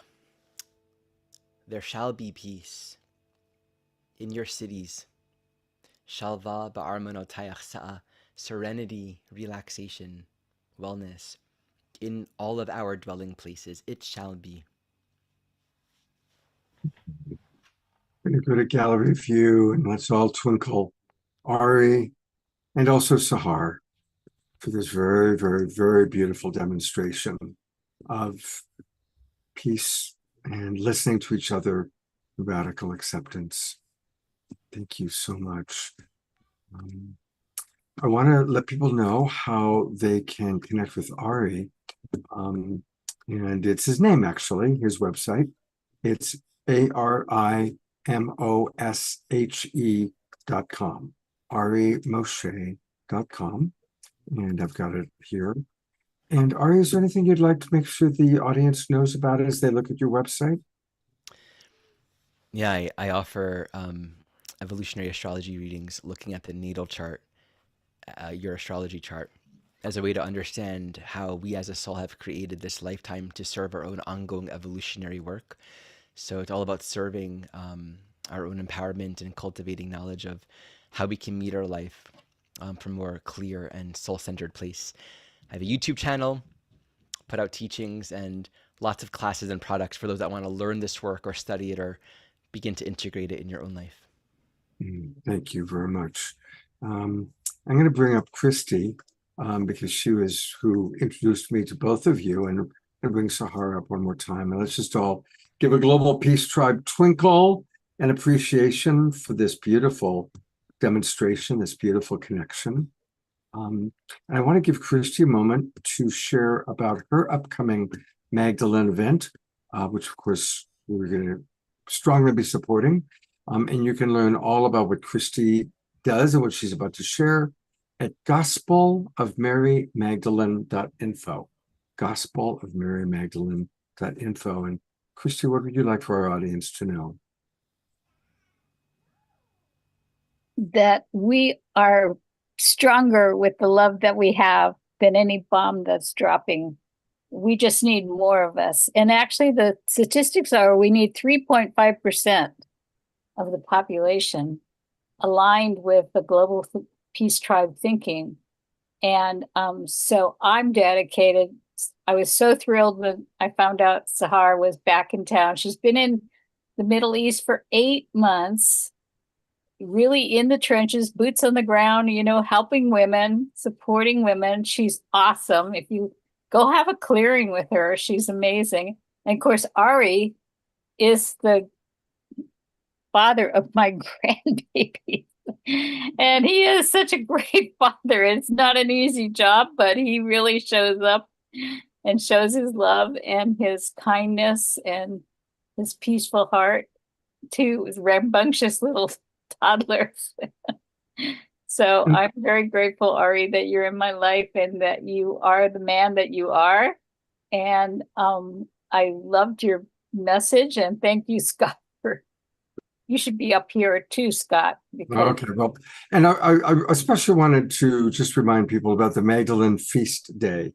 So yeah, Scott please- has graciously allowed my book is being published on July 22nd, which is Magdalene's Feast Day. So we're going to be doing an event in Petaluma at St. John's on 5th Street. And so come on out, and Ari's going to be playing music, and there'll be lots of other beautiful, and we'll have a book launch party. Okay. And Andrew Harvey is doing the book review. So I'm really excited. Awesome. That's awesome. So Yeah. July 22nd for all of our Bay Area friends. And we're also going to do an Awakening World show to honor this. So Yes, and Scott's going to have some of the authors on, including if you've been looking for a writing group, the Divine Writers Group that a star from Flower Life Publishing is so excellent. That's how I got to write and get published, because of her hand-holding and her nurturing energy. It's a group that goes wide and deep. Awesome group of women. So thank you, Yes. Scott. Appreciate so That's- much. I want to take a moment. You know, we periodically do prayer and healing, and then we're going to have a Q&A period. And so if any of you have questions for Anasuya or Ari or Sahar, we will be bringing them back up in a moment for you to ask your questions or provide a few comments. I just realized my shirt is completely off base here. The good news, Ayada, who's in the audience with us, her son has taken a wonderful turn towards recovery. You know, the doctors had originally said there was only a 25% chance that he was going to live. He's now walking, and he's going to make it. She's been very grateful for our prayers. So, you know, the prayers that we offer make a difference. I'm going to bring Desiree up. She hasn't been up for a little while. So while I'm chatting and we're doing our prayer time, I'm going to bring Desiree up. So it's really important for us to continue our prayers And I'd like for us now to send our prayers to Piper Dellums.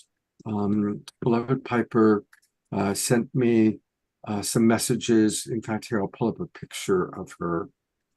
Here we go. Hopefully, there we go. While you bring up Scott, could I just lead us in a prayer in general? Sure. So I'm just going to ask that everybody takes a nice big breath in through your nose, out through your mouth. We're going to connect at that heart center. We're going to connect with that highest frequency of love. And as we breathe in, we're going to expand that. We're going to expand that to all the individuals on the call today.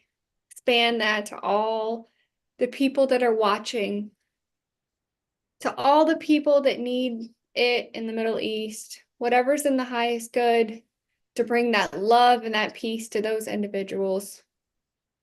Let them have a greater understanding of truth. We're just expanding that love, expanding that frequency, bringing in some of that galactic energy as well. And just letting that expand. Saying thank you for all that what you do to raise your own consciousness. Thank you for all that you do to bring love and joy and happiness into your own life and spread that to the people around you.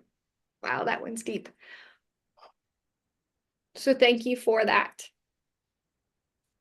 And then just asking for healing for those individuals that need healing, whether it's their bodies, their minds, or their spirits. I'm just asking for whatever they need at this time for the highest good. Thank you. Oh, thank you so much, Desiree. Perfect. Perfect. And let's stay in that positive energy. And I'm going to bring up a photo of our beloved Piper. She said this to me last night, actually. So let's look at that beautiful face that we love, that beautiful, strong spirit inside that body. And let's send maximum grace to our beloved Piper Dellums.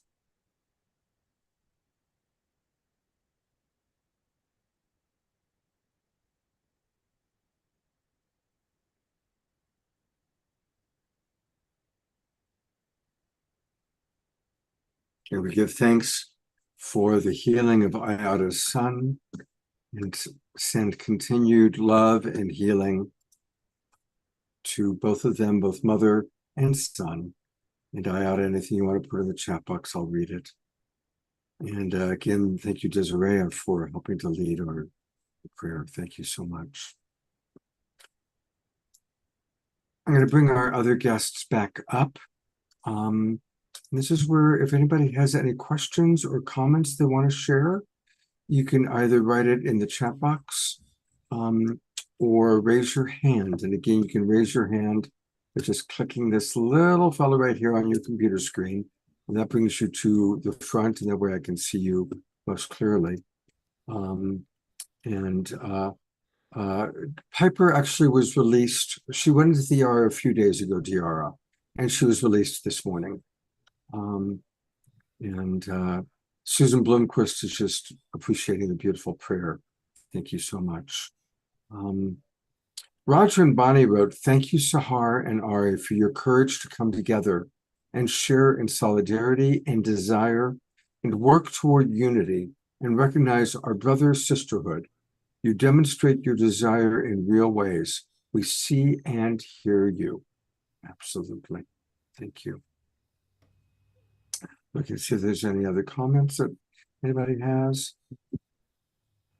Janet Catalina writes, "With so much thanks and appreciation to the wonderful messages. I'm Jewish and I have never met an Arab.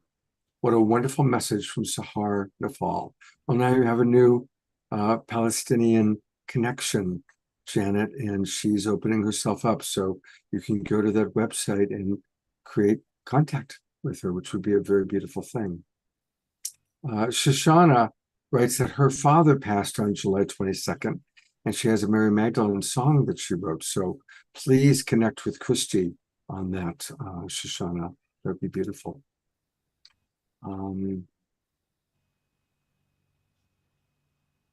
Okay, Ayada posted about her son, so I'm going to scroll up and try and find it.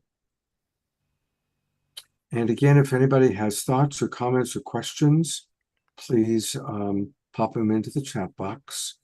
And I'm looking for, here we go. Here is the message from Ayada. She writes, it feels like a miracle is happening. He's been returning to consciousness and a bit of mobility. And I absolutely feel it has to do with the incredible outpouring of love, prayers, and healing energy sent to him by many Global Peace Tribe folks and a lot of others. Thank you, everybody who's been praying for my son. He's had a great medical team in times of love. Prayer works. Prayer absolutely works. Lorna writes, history books are filled with outright lies. So much of what we learned in school was false. I'm in the process of unlearning so much of what I learned. Absolutely. And Susan writes, I appreciate this show as it demonstrates in action the principles we honor here. And well, we don't have any actual questions from the audience, so I'm going to open it up to Anasuya, Ari, or Sahar. If there's anything you'd like to add, anything that you thought to yourself, oh, I wish I had said, or I wish I'd reflected this, or just any responses to what you've heard from the others tonight. I'd like to tell Janet, who has never met a Palestinian before, I would love to be your friend. I already sent you a message, and I appreciate your vulnerability and honesty. And I've met many, many, many Jewish people that have been told not to communicate with Palestinians. So for you to say that, I just want to welcome our friendship. Please give me a call or sign up for a session. I'd love to meet you and be your friend. Thank you. Beautiful. Beautiful.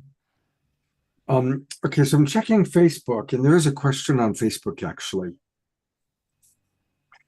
And the question is, how do we stop the polarization that social media feeds? How do we stop that? Anybody want to respond to that? Delete your account.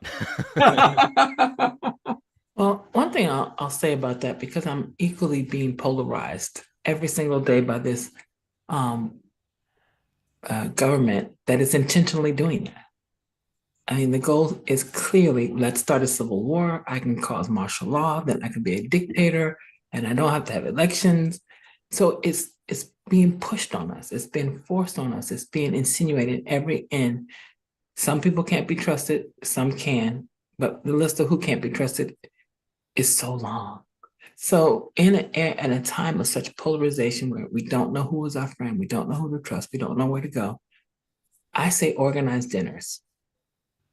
And I'm serious, organize dinners with all the people you were told to hate or to not like or to not trust and not be friends with.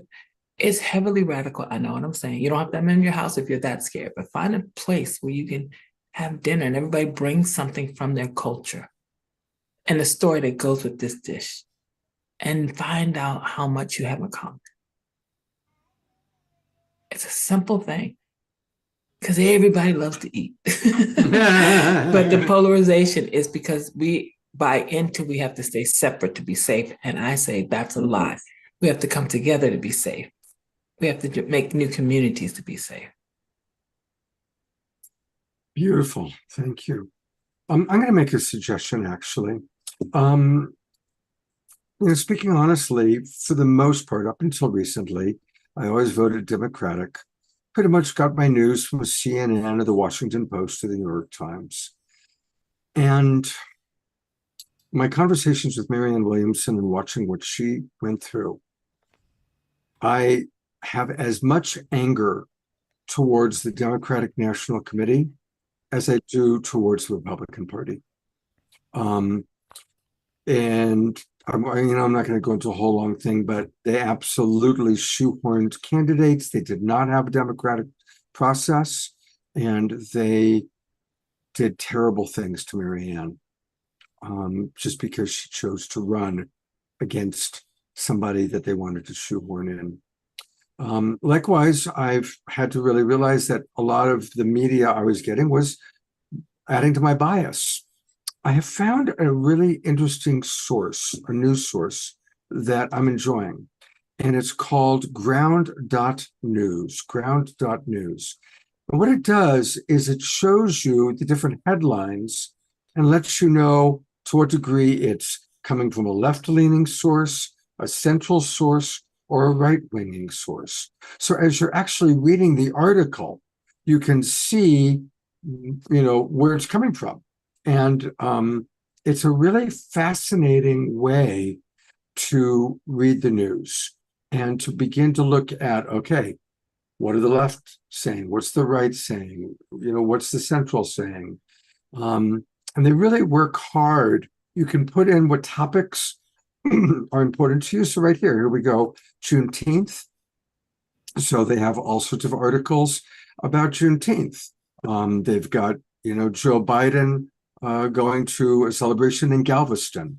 They've got, what's happening from Fox News, what's happening from the Daily News, what's happening. And you can really learn about different news sources and how they lean. So it's a very interesting way to read the news if you feel the need to read the news. So I just wanted to put that forward. And I see that Christy has her hand up, so I'm going to bring you on, Christy. Thank you. I also was very curious if Sahara would be willing to share. She just came back from being 8 months in the Middle East and working with women. And so I found it very inspiring and hopeful what you were sharing about what's happening to the women there and the work that you did with the women there, because, I think that once the women get more empowered and get a voice, things may be able to shift. I don't know what your thoughts are on that, but I would love to hear about that. Thank you, Christy. Absolutely. It's interesting enough that I went there because my parents retired in Jordan latter 10 years of their lives, and they left us land and many properties. And so I had to do the power of attorney and to move their name into me and my siblings. And I had to do my Jordanian citizen as well. And what I have learned was just amazing about the process that I had to go through to learn about my ancestors through the process of getting my Jordanian passport. And while I had to wait, because I thought it would be 2-3 months, but it turned out to be extended, and I'm blessed because I could work from anywhere in the world with my business. I have decided to do women's circles, and I bring together different groups of women, different backgrounds, different religion, Christian, Muslim, didn't matter really. And there's a lot of people from Iraq there, Lebanon, very diverse right now, Jordan, because it's the hub for all the people that come after, they have wars in their country.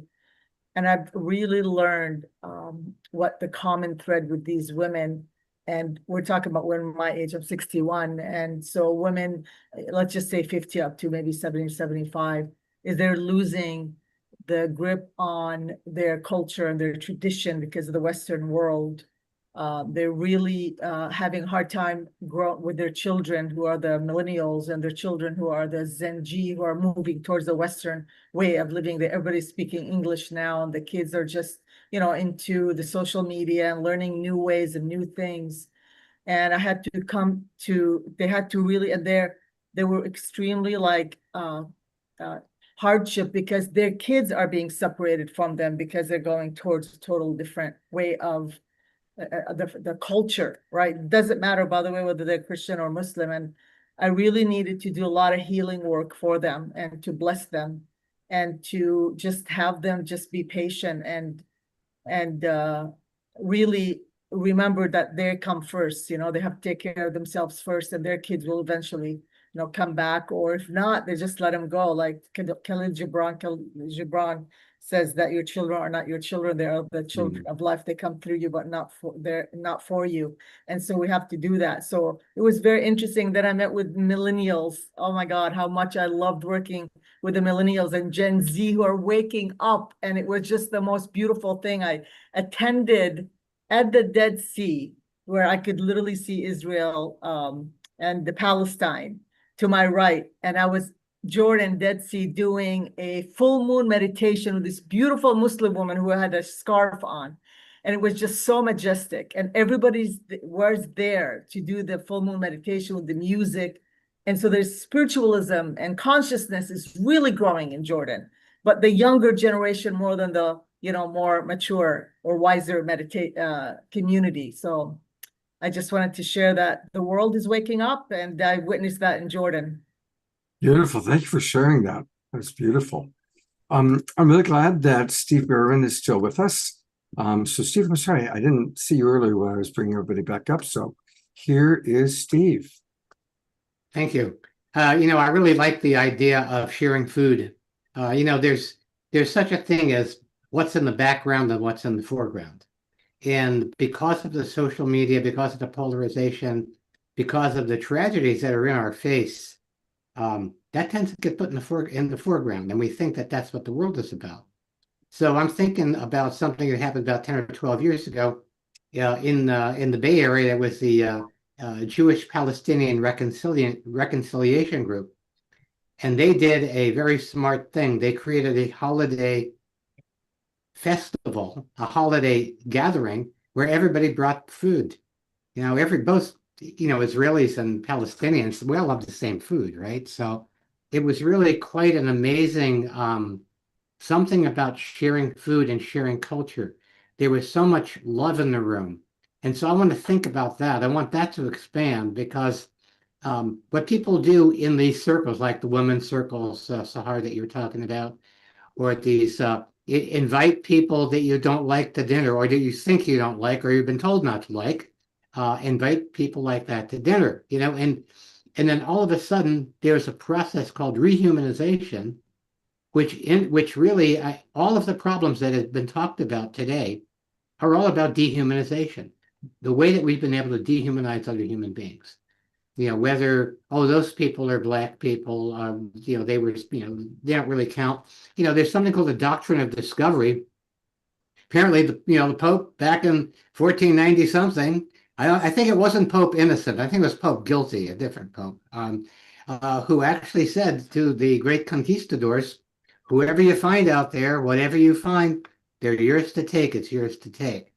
And so that actually, believe it or not, maybe you know this, Anastasia, that doctrine of discovery has still been part of U.S.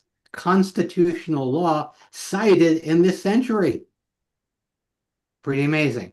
So the thing is that there's a lot of, there does need to be a truth, forgiveness, and not just reconciliation, but reparations movement, so that we can metabolize this and tell the whole truth together and have it be something that we hold as a country, as a unified country, as part of our history, as part of our karma, and that we don't bring it forward, because all of these battlefield conversations just bring the same thing forward. So I want to go back to Sahar, your parents remembering the people that brought the money, saying we owe you that, and that they got along before everything was politicized and turned into a us versus them. So anything that we can do to rehumanize, that's why I like humor, because if we laugh together, we're all laughing at the same thing. It's a unifying power, and we recognize how much power there is in that coherence, and the coherence we create through joyful celebration. So it may not feel like it means very much if you invite a bunch of people that you don't know over and share a meal. It means a lot. That could be multiplied millions of times over. Thank you, Steve. Thank you very, very much. There's some good questions that have come in, and I'm going to bring Shoshana up next. Shoshana, you're on camera. Hey, oh my God, this has been so touching and powerful. And I think a lot of times we can feel so powerless under the weight of all the layers. I had a quarter of my family killed in the Holocaust. I'm Jewish, but I identify with every religion of the world and different kinds of spirituality. And I think one way we could take our power and our sovereignty is to, and one of the situations that breaks my heart that I pray about every day is the Palestinian. I mean, it's so beyond all the atrocities, everything people have been through.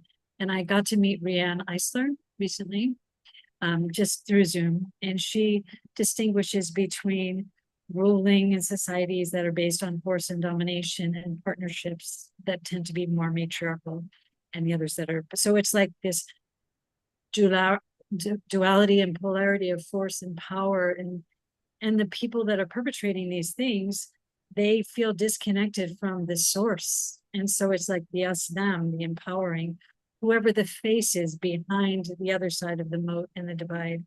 So one way that I can feel empowered in an increasingly powerless looking situation is to pray. And I've had this thought, I haven't put it out there, but 7/7, it's 7 o'clock for 7 minutes, either 21 or 41 days. Everyone we know, just join and pray for peace, just for 7 minutes. And it's like, we can make that choice. I can make that choice to pray. And I think it's the most powerful thing we could do. And as we're guided and able, and in our spheres of influence, in the little and big ways, activism and everything like that, you know, I feel like a lot of us have had past lives of Native American, Black. I mean, I have all these chapters in my soul that are etched in the sands of time. And so everything is so touching and powerful. And yeah, I just wanted to share. So that's how I'm feeling empowered, is just the power of prayer and changing the face of things in that way. Just one heart flame at a time, lighting up. Thank you, Shoshana. All Thank of you. for the We're beautiful- going to have, I'm collaborating with a number of people, and there's going to be a big event with Rianne Eisler coming up in October. And she is very, very special. So you will be seeing her on the Awakening World. Thank you. Well, we're at 8 o'clock. We're way over agenda, and I still have a couple more things to show. So I'm gonna wrap up the Q&A for right now. I want to thank everybody very, very much. It's been powerful. So thank you, Steve, Christy, Sahar, Anasuya, Ari. Thank you all very, very much. What's behind me? World Unity Week. And it's every year, you know, World Unity Week started in 2020. Global Peace Tribe started in 2020. And when I started doing these shows in April with Deborah Giusti, and I also was doing ones on my own, and right away we learned about World Unity Week, and we did a show dedicated to it. And every year, this is our 6th year, 5 years, 6 years. I think it's our 6th time that we've supported World Unity Week. And so I am going to play a video from Becky. And we love Becky Suzik. She's a wonderful, wonderful soul. And I know many of you know her. You've seen her on the show before. So this is a short video letting us know how we can participate in World Unity Week. And I will also, of course, put the links into the chat box while we're listening to Becky.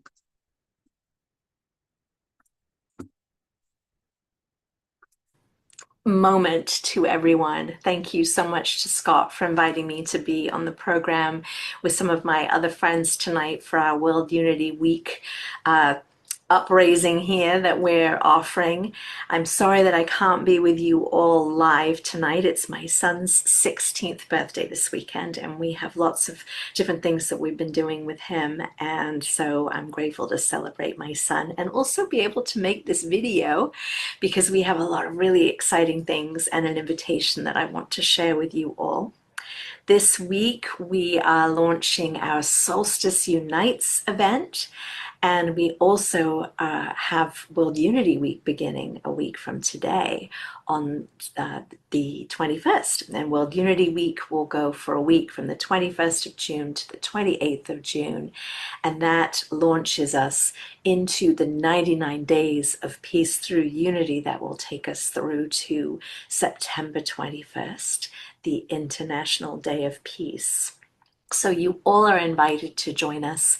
This week, I am privileged to be going to New York City, traveling to Mannahatta, where we will have our Juneteenth event. And thanks to our hub holders, to Shonda, to Ingrid and Karen and others who will be helping to support the Global Fire Ceremony Room, the Zoom room. My hope is everywhere that I travel where we have an event, we will be able to weave in where, as long as I've got good Wi-Fi and internet connection, we'll be able to bring in the events that we are doing live to you. So that will be this Thursday. We're thinking the Zoom room will open at 5 o'clock Eastern on Thursday. That's for Solstice Unites and Juneteenth. And then on Saturday, we have World Unity Week launching, and we will be, those of us that are in New York, will be at Colliers Park at 10 a.m. Eastern. And so you're invited to join us again. If it's easy for you to travel to New York and a possibility for you, we would absolutely love to see you in Molecule, as I say. Join us there in person. Or you can watch us through Unity Earth Television, and also thanks to Hubcast Media, we'll be distributing our programs wide and far through those outlets. And I believe Irina will tell you more about where you can pick up the Unity Earth television broadcast. So I'm going to take a moment to share my screen so that you can see where you can RSVP and check out this website. So we have our Mighty Network, and you're invited to join us for free on this Mighty Network. And when you come out here on the left side, if you're looking on your computer, you'll see a tab that says Events. And the Events tab will take you to all the things that we have coming up. Many of these events are listed in my time zone because I'm looking at it as me in Eastern Standard Time. So when you visit and you log in, it will present the time to you in your time zone. What we would love you to do, you can check out here. We have One Circle, Many Voices for our Thursday event. This is the link that you would use to RSVP that you are coming in person. And then the link beneath that is the watch party. And you can click that and you'll see that I've already RSVP'd because I plan to be both there in Molecule and the one with the camera bringing the event to you and anyone else who happens to be in the Global Fire Ceremony Room. You can RSVP here and then also join the Zoom room here by clicking this link on the day. And so we would love you to RSVP to any of these that you would like to join us with. And we'll be adding more events as the week goes on as well. So we want to make it easy peasy for you to join us in the Zoom room and know what's happening, what's buzzing. We have really amazing opportunities that I'm sure John is going to tell you about for you to launch or collaborate a mission over the 99 days. And I'm excited that Irina and I are collaborating a mission again this year, focused on helping and supporting women who are going through what they may be experiencing as a transition time. Both Irina and I have gone through a deep time of transition ourselves over the last couple of years, with a lot of changes that have come through in our lives. And we decided we really want to support women in the emergence of what they're going through. And so we're dreaming up a beautiful program that we'll be telling you more about during the 99 Days of Peace. So you can learn more about it when we launch it in the space that John will show you, the Sacred Confluence Mission space. And in in the Mighty Network in One World. So watch for it there. And if it resonates, you're invited to join us. And so again, I send you all so much love, and I'm so grateful that we're on the precipice here of another World Unity Week, the 6th one. And I hope that you feel this call now towards peace and to love and unity that World Unity aspires to invite us to reflect upon. And this year's theme being truth, beauty, and goodness. We hope that you find much truth, many truths, and many beautiful moments in what we're bringing forth.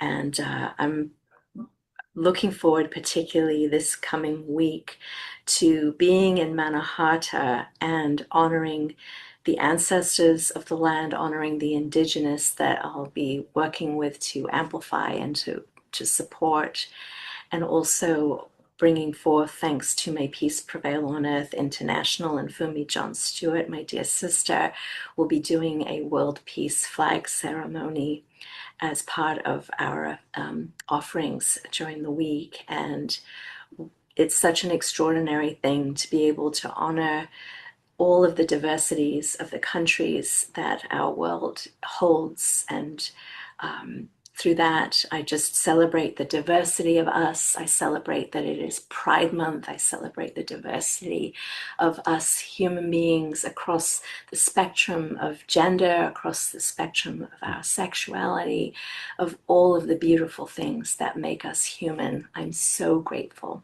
Thank you all, and I hope to see you and be with you live in a Zoom room again very soon. May peace prevail on earth and love. Thank you, Becky. Thank you. And thank you, everybody, for being with us. You know, I was going to show this video that I was going to show 2 weeks ago and then get tonight of Dominique, but it can wait. But my tummy, which has not eaten in several hours other than half a banana, cannot wait. So I'm going to wrap it up. But I will show the video of Dominique and the Interstellar University sometime soon, maybe even this Saturday night. This Saturday night, we are going to have a very special experience. Dr. Reverend Ivy Shadia is going to lead us on a very powerful summer solstice sound bath. It's going to be about half an hour long, and it's going to take us very, very deep. We're also going to see some of the highlights from what has already been happening with World Unity Week. And we also have a wonderful musical artist, Alison Eden, and the return of our beloved Omar Shar. So it's going to be a very summer solstice celebratory kind of evening. A lot of music, a lot of sound bath, a lot of cool things. So please make sure you're with us on Saturday night. And please do share the Awakening World with your friends. Let's grow our audience. Thank you again. Hallelujah, Anasuya, Swami Steve Bierman, Diara, for all that you do to help out. Beautiful dialogue between Ari and Surah. I need to eat. And Desiree, oh my God, I should have brought you up while I was doing all my blah blah here. Thank you, Desiree. So I'm going to bring up our friends one last time that have been part of tonight's show, and let's give them our thanks. I'm even going to bring up Trudy, because behind every great Swami, there's a Trudy. So we appreciate you, Trudy. Thank you. Christy Michaels, thank you. So, whoops, I almost pinned Christy. Christy and her granddaughter, about a relation to Ari, who we saw earlier. And then finally, let's go to Gallery View. For all of you, at least those of you who have your cameras on, thank you, everybody, for being with us tonight. It was a powerful show. Please take the recording and share it with your friends. It's important to share this out. And I hope to see you all on Saturday night. And happy Juneteenth. Let's all follow Anasuya's suggestions. Good night, everybody.